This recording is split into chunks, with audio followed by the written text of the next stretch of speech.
Вы смотрите новости в студии Марфирина Алексеева. Здравствуйте. Вначале коротко о темах к этому часу.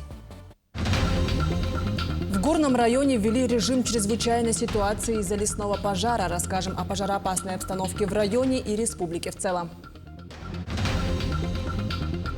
9 древних берестяных грамот 17 века нашли на раскопках в Якутске. Узнаем о предположениях археологов. В селе Алтан Амгинского района идет строительство 3 социальных объектов. Каких именно, а также о ходе работ. В Горном районе ввели режим чрезвычайной ситуации из-за лесного пожара. На данный момент очагом огня охвачено 4 лесных массива, более 200 гектаров леса.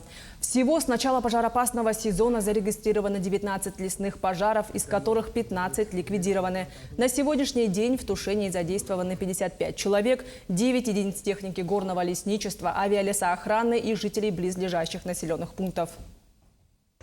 На территории Горного Улуса крупный лесной пожар действует на территории муниципального образования Матавский наследник, местности Огуруктах. Там задействовано 300 человек, 3 единиц техники. В настоящее время ведется наращивание сил и средств. Дополнительно планируется перевести 3 гусеничных трактора ДТ-75 и мобилизационные силы и средства. Народно-хозяйственные грузы доставили в арктические районы республики. Первые суда Ленского речного пароходства открыли арктическую навигацию. Так, сухогруз «Капитан Богатырев» доставил около 2000 тонн генеральных грузов в поселок Нижнеянск Устьянского района. Кроме того, в настоящее время ведется погрузка каменного угля на теплоход «Капитан Шандаровский» из поселка Зеленый мыс Нижнеколымского района. Нефтекотельное топливо для нужд ЖКХ в районах Крайнего Севера в количестве около 14 тысяч тонн отгружено в Алекминск. В Нижней Бестях идет интенсивная отгрузка светлых нефтепродуктов. В пути уже находится 11 тысяч тонн назначением рек Яна, Индигирка и Колыма. К 80-летию Победы в Великой Отечественной войне в Якутске благоустроят сквер имени Федора Попова и установят памятник первому из народа Саха, герою Советского Союза. Такое поручение дал глава Якутии Айсен Николаев. Он поручил правительству установить памятник за счет средств бюджета республики. Работы выполнят в 2025 году. Сквер будет располагаться в районе перекрестка улиц Дзержинского и Федора Попова. Филиал Государственного фонда поддержки участников специальной военной операции «Защитники Отечества» по Якутии продолжает работу. По медицинским вопросам обработано около 1500 обращений. 61% участников, прошедших диспансеризацию, прошли клинических психологов, дополнительно узких специалистов 68%. В рамках соглашения с Минздравом республики оказано содействие около 450 участникам СВО и членам семей погибших участников. Санаторно-курортное лечение получили 46 граждан в санаториях Бесчегда города Москва, Чебдик и Абырал города Якутск. Психолого-психотерапевтическую помощь в офисе филиала фонда получили 745 граждан, в том числе 117 ветеранов. Министерством здравоохранения республики с 4 апреля продолжается работа по проведению профилактических медосмотров и диспансеризации ветеранов боевых действий, участников специальной военной операции. Новую и интересную специальность освоили 7 врачей республики. В СВФУ завершилась специализированная аккредитация первых врачей, прошедших переподготовку по специальности медицинская микробиология.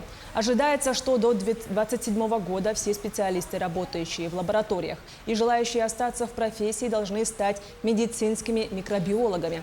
Это новая клиническая специальность. Она появилась в 2021 году и объединила 4 направления микробиологической диагностики. Могут диагностировать все микробные заболевания, интерпретировать результаты определения чувствительности к антимикробным препаратам, проводить мониторинговые исследования и, в общем-то, консультировать лечащих врачей по вопросам обследования пациентов и лечения антимикробными препаратами. В селе Алтан Амгинского района идет строительство 3 социальных объектов. Это детский сад на 75 мест, станция очистки и водоснабжения. Села, также строительство Дома народного творчества. Работа идет по разным федеральным и региональным программам. Строительство каменного здания Дома народного творчества началось с 2023 года. Объект будет двухэтажным, общая площадь составляет 1025 квадратных метров. Первый квартал у нас был в начале бетон, мы закончили. Вот стяжку тоже закончили недавно. В данный момент идет у нас вот кладка, скоро заканчиваем. Организация хорошая, работа нормальная, техники у нас есть все. Технику безопасности мы все прошли, все нормально. Ну, у нас, как бы сказать, разговора нету. Все нормально у нас, хорошо, работа идет. Материалы есть, не жалуемся, начальство к нам хорошо обращается. Мы начали работать, где-то 1 мая начали работать. Хотим завершить вот эту работу до конца октября. В Вилюйске продолжается строительство 2-го этапа больничного комплекса. Работы идут по программе нацпроекта здравоохранения. Больница в Вилюйске будет отличаться от остальных тем, что в ней будет открыт медицинский реабилитационный центр. В больничном комплексе установят уникальный магнитно-резонансный томограф. В рамках 2-й очереди комплекса здесь построят блок для отделения терапии и узкопрофильные отделения. Мы находимся на 3-м этаже больничного комплекса, строящегося лечебного корпуса.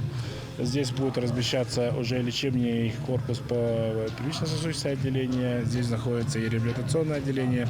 Сейчас идут подготовительные работы насчет закрытия контура 1-го этажа. Уже стало известно, где какие комнаты будут уже расположены. Сейчас уже идут закладочные работы. Нынче мы должны успеть полностью закрыть контур здания. И до следующего года мы уже приступаем к монтажу системы отопления. 9 древних берестяных грамот нашли на раскопках в Якутске. Возраст находок оценивается в несколько сотен лет. Первую на Дальнем Востоке уникальную находку обнаружил студент из города Киров Виталий Татаринов. Якутские грамоты написаны чернилами скорописью 17 века. Археологи предполагают, что они относятся к архиву воеводской канцелярии, который был утрачен в ходе пожара в 1700 году. Пока удалось прочитать первый фрагмент грамот, где говорится о сборе ясака. Сейчас главная задача – сохранить грамоты в исконном виде. Там очень много изделий из бересты было, береста обработана. И в основном мы собирали обработанную. Но в какой-то момент стали собирать всю. Особенно вот попался сверточек.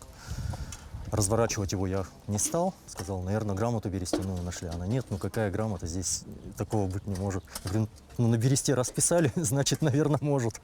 Поэтому и в университете, когда уезжал, тоже чуть говорил, что ну по-любому писали, значит, можно будет поднять.